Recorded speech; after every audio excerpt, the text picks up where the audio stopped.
Hi, welcome to Khare TV. I'm Shard Khare, your host every week. Now, this week we're going to talk about social media with comedian Greg Ketter, how he utilizes it, and what are the best practices for social media in comedy. Greg, coming up next. I think it's really benefited comedy in the fact that now everybody can watch comedy. Before we had YouTube, websites, Facebook, people you either had to go to a show or listen to it on radio or wherever you could find it. But now with social media and as well as XM radio, you can get play nationwide. I'm using it however I can to just get the word out.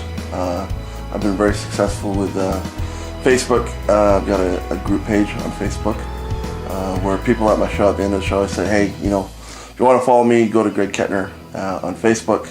Then I have that linked with my Twitter account as well as YouTube. So it's an easy way for me to get information out either about shows, about upcoming shows, or new video that I have. It's also easy for me to book myself into clubs. I can call up a club in Portland, Oregon and say, hey, I'm a comic, I'm going to be down there, would love some work. And right then I can send a link to my webpage where he can check out some of the material I have, and at that point he can decide whether they like me or not.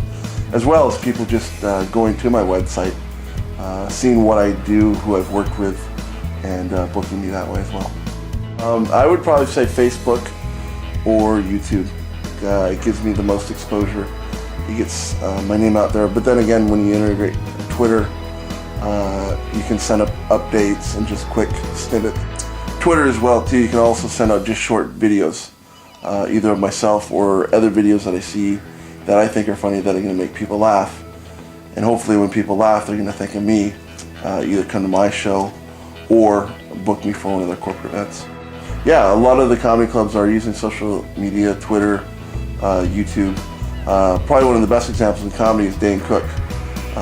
Not necessarily one of the top comedians out there or the best comedians out there, but he took social media with MySpace and had a following of, I think it was over 1 million people, where everybody jumped on board, became a big fan of Dane Cook, and now he's selling out Madison Square Garden. And at the end of the day, it's not who you and I think is funniest, it's who sells the most tickets and who's got the most fans.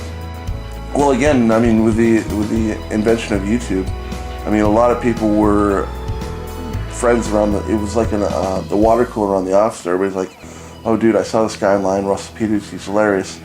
And you hit a button and you send that out to 500, 600 of your friends on Facebook and they watch it. It's a very viral thing and really easy to get your name out there. And that's how he did it and became successful. Now he's, obviously the top touring Canadian comic. The easiest is probably just Google Greg Ketter. But I also have a website, Greg Ketter. I have a Facebook, which is Greg Ketter, Twitter account, which is Greg Ketter, and a YouTube channel. So some people might say I'm a social media whore, but I've been able to be successful and to now turn a part-time gig, I guess, into a full-time job, largely through social media.